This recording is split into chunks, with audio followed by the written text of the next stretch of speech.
always a solution. It just depends on how long you're going to beat your head against the wall. But if you keep beating your head against the wall long enough, there's sudden daylight, you go, got it. I think you referred to yourself as a perfectionist, and how does that manifest itself when you're working? I think it's incremental. It's little by little, isn't it? You know, you are what you are when you start off in life, and sometimes you learn to adjust or change, or sometimes you don't. I've always been anal compulsive neatnik, right? And if you then, and that's the way I am. And when you apply that to the process and minutiae of making a commercial or a film, it's quite a good thing to have on board, because you tend to become also pragmatic. I'm very, very, very pragmatic. I don't get into these arguments or even deals, where if the deal is too hard, I'll say, you know what, let's remain friends. You keep it, I'm gone. Bye. And that's the best thing you can do, because 55 minutes later you're going to get a phone call saying, listen, let's re-talk about this, okay? But it's the pragmatic view is essential, I think, really. Otherwise you drive yourself crazy. Do you enjoy the process of working with actors as much as you enjoy creating the visuals and the pictures and the sets? And I enjoyed it all. I didn't initially, because BBC gave me a course, and the guy said, I really like this show, come and see me Monday. Went and saw David Rose Monday. David Rose had us coming to the end on a very, very celebrated show that had run 13 years, called Z-Cars. Said, I'm shifting to Softly Softly. I want you to take on board the first or the second one. And I was speechless, and I nearly said, but wait a minute, I've never even called him an actor. And I said, he said, is that a problem? I said, no, it's not a problem at all. So I moved my office. He moved me into TC1 at Television Centre at Shepherd's Bush.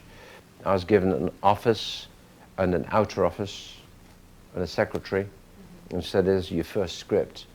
You're on in 3 weeks. And it's live. This is live TV with no commercial breaks. So I'm staring at my desk at these 2 books called Spotlight, which are fundamentally casting books, as he and she, right? And they're this thick. And I read the script, going, yeah, that's good, that's good, good. And then I start to go through all the he's, and I get lost after page 25, because I'm used to choosing furniture and, you know, paints, colors, and things like that. So fortunately, I had a great old battle axe warhorse as a PA, who, you know, one of the 80 cigarettes a day in those days. And I say, Marjorie, come in here a minute, okay? And so Marjorie and I sat there, and Marjorie helped me cast my first Z-Cars. I said, what's she like? She's rubbish. Next. She's good, use her. So finally, my PA helped me cast the Z-Cars. She's the decision maker. Absolutely. And then it was really directing by, it was fundamentally smoke and mirrors. Except one thing I had was good visual sense. Good visual sense, when you haven't done it, takes time. So the time eats up. So you've got 6 cameramen all standing on the floor looking at you, where you've got to basically predetermine in those 59 minutes anything up to 340 or 350 shots, which you're doing on your kitchen table with your script, and you're drawing a ruler line, make cut to camera 3B, no, it's 3W, on that word there, and your script is ruled. Has anyone done television? You know what I'm talking about? Well, you mark the script up. I've seen them. You mark the script up, and it's that physical process of marking the script that becomes Bible. And if you've got 6 cameras, you've got 1 to 6 camera, and 1 is master camera. That camera, by the end of the show, because he's the most prolific of the cameramen, so he'll get to certain places given his cable allows him to. Because cable is this thick. So when you see a live TV in progress, particularly a play, on the floor, it is chaos. You've got to put blinkers on and only watch the actors, because what's going on all around the actors is whispered chaos, right? Trying to get to the next camera position, changes of lenses, change of height, lifting cables to allow 1 to get underneath. So 1 in 1 show could easily have, he'll start off at 1, 1A, 1B, and then eventually he could end up as 1Z, Z2. He may have gone through, clearly right through the bloody alphabet in terms of his positions. So all that planning process in television made me address the facts of life and make decisions. Otherwise, you're going to die. You won't last. And that was the most interesting process. Acting and actors, I was then faced with having to look at all these people who could smell fear like that in what would be like church hall or a scout hut or a gymnasium where my assistants have gone and measured out all the sets on the ground with tape to literally to the size, giving us, you know, a teacup, a spoon, a chair. And you're going to go in there, you're going to rehearse in a very traditional manner that they would rehearse for theatre. And that's how I learned to deal with actors, is literally walk on the floor, make a total moron of yourself for the first couple of shows, gradually learn what you're doing as you're doing it.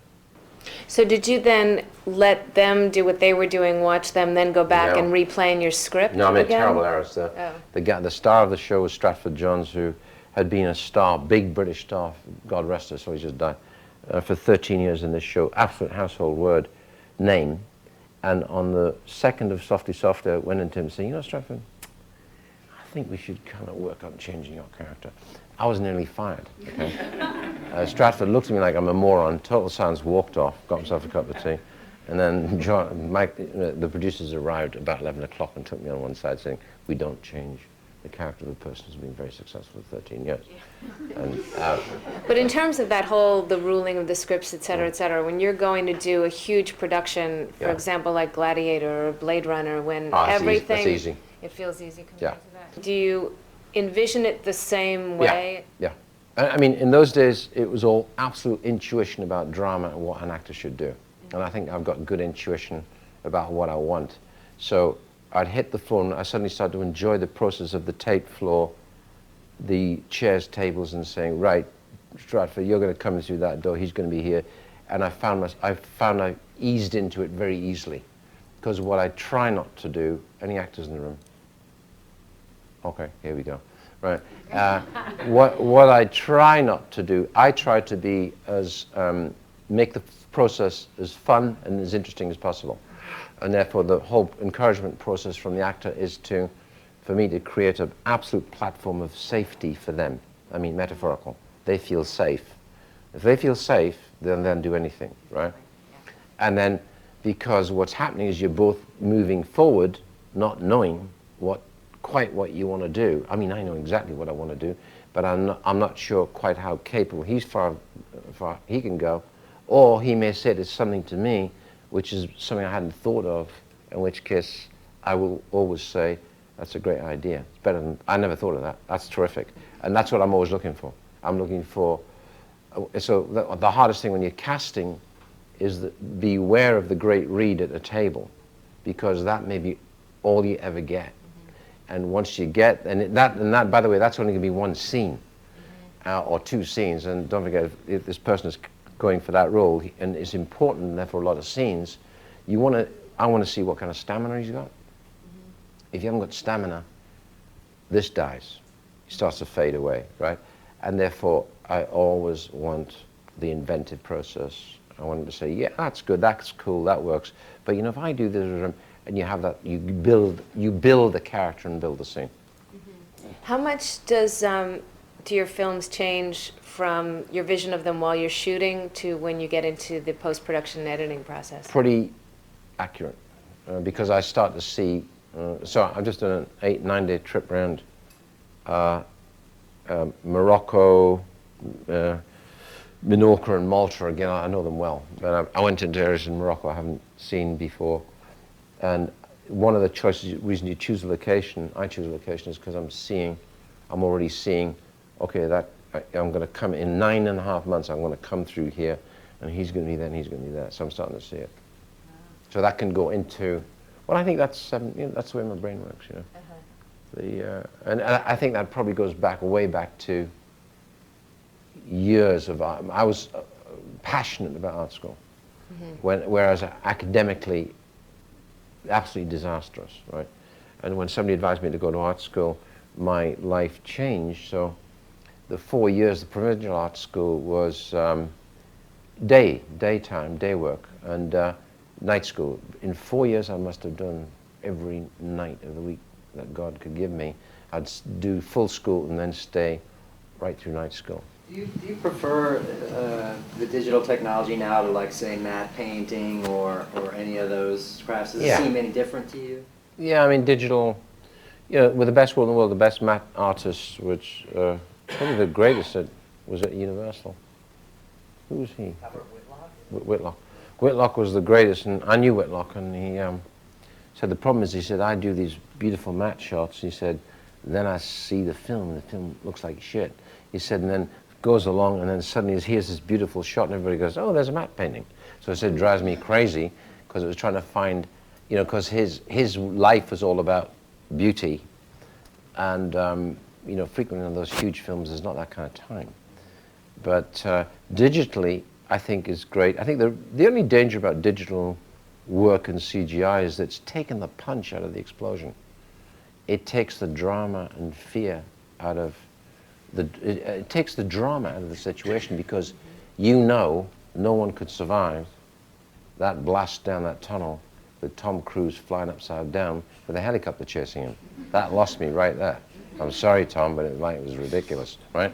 The danger of the technology is that when you apply it to what is something which is going to have as part of its ingredients human behavior and human expectation and human drama, right?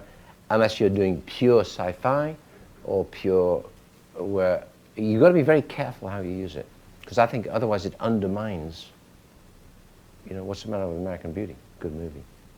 Nothing else in it but good acting, right? But I think the last great effects film with a lot of effects involved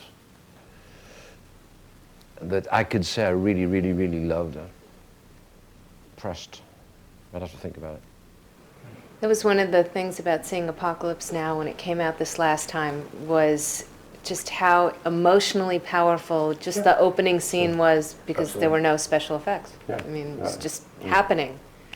So there's a danger, yeah. I think it's one of the reasons I've never done another science fiction yet, because I can't find a story that is appropriate for what I want to do as a sci-fi, because sci-fis now seem to be a competition in CGI, where the individuals seem to have got lost in there somewhere, right? Where all the classic literature about science fiction is all about the human behavior. Oh, boring.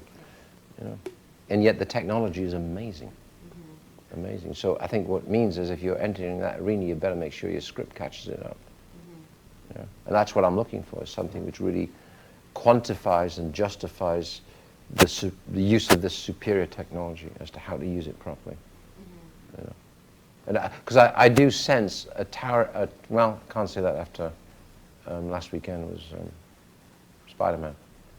But after that, no, I haven't seen the film actually, but that's one of the hardest things to do. That also is a cartoon. I mean, you're not... Yeah. But comics are the hardest thing to do, in my opinion.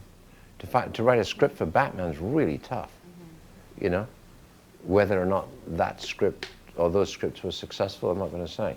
But What do you think are some of the challenges in doing that? Well, comics are incremental. They are 20 frames which are going to tell a whole story. And what you're doing is having to fill in, all the other 10 minutes between those 20 frames, because you're expanding the story into characterizations. And whatever the comics, they tend to be rather theatrical in a good way, and arch in a good way, or high camp, kitsch in a good way. Writing kitsch is really tough, really hard to do. That's what Blade Runner was, a comic strip. I did a comic strip, and people didn't get it. They said, "Why is it always raining?" I said, "Because I wanted to." Because I bloody well said so. That's why, mate. And then 20 minutes. Within about 10 years, we got advent of MTV, and I'm seeing versions of Blade Runner on every other goddamn band. And I think what's interesting is MTV really was responsible for probably resurrecting Blade Runner, because that whole MTV generation got the darkness, metaphorical, as a romantic notion, that it is romantic, a dark, dirty street with steam coming off it, with raining at night, and there's down and outs and misery, is romantic. 24 years ago, a critic would be looking at me as if I'm crazy. He said, "I think that's romantic. I think you're a really strange person." Right? Right. For the writers in the room who've been recruited by Searchlight to make a film for the first time, Right. do you have any advice for them? I mean, I know some of them are slightly intimidated. This is an audition tape of sorts. And any tips, any advice? Yeah, write well. But I mean, I don't know, because I think writing is one of the hardest processes, and as I said before, I mean that. Once the script is down, for me, the process is then really enjoyable and easy. I mean, easy, relatively easy, because I know who to bring in to do what, and it's to do with the team of people that I know who can do what for me around me, who do a fantastic job. And the hardest thing of all is the script. So I found Tripoli fundamentally by a guy who'd never written a screenplay before, who was a novelist struggling, who had to borrow money to come and see me in New York on a Greyhound bus. He's like 40 years old, isn't he? What was the book that he'd written that you'd read? I hadn't. So how'd you find him? Just combing. Anyway, the upshot was he knows absolutely his history. He's steeped in it, and what he has is a real ear that I haven't seen for a while, since something like Robert Bolt for dialogue. It's really great stuff. Now, what you're doing, whatever you're doing, I don't know what it is, but there's always, I know what the answer, I know what the answer is. There's always a solution. It just depends on how long you're going to beat your head against the wall. But if you keep beating your head against the wall long enough, there's sudden daylight, you go, got it. And that can then either take you forward in a quantum leap, or it means you've got to go backwards and rework things. Because what I really like is around the table with writers or writer and literally hacking through it, where he'll say, I'll do one pass, come in, and then I can sit around the table for days hacking through scene by scene. So then he says, okay, I got enough, I'm exhausted, I'm going to go away, I'll do the next pass. But I think the key is to be, if you can, close to the director, the guy who's going to be doing it. Mm-hmm. You think what if you're the writer and the director? I can't write. I mean, I can, but not the way, I can't write like Steve Zalian, I can't write like Bill Monahan, I can't write like, Eric Roth and Robert Bolt, and therefore the guys, I can get these guys to come do things for me. So I wouldn't even attempt it. I mean, take too long. Mm-hmm. Bad investment of time. Mm-hmm. Yeah. Any advice for the people that are writer-directors? Yeah, just keep trying. Keep going. Keep going, yeah, keep going. How do you rely on storyboarding? Everything. I still board. No, it depends on who you are. For me, it's crucial. It's like my blank sheet of paper. Even if I'm going to the set in a big one, in the morning, I'll sit, usually with a pad and a pen, I'll be doodling as I'm thinking through the scene as to what I'm going to be doing that day, if I'm a little behind. If I'm not behind, I'll have already pre-thought that and it'll have been already boarded weeks ago. But that doesn't mean I go in and shoot the board. It's a discipline that makes me think about the scene. So it's like if you're a writer and you got a blank sheet of paper, I think sometimes the best thing to do is just start typing.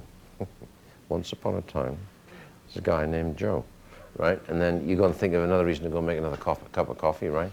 And then, and by then it's lunchtime because you fucked around with the dog, right? Right.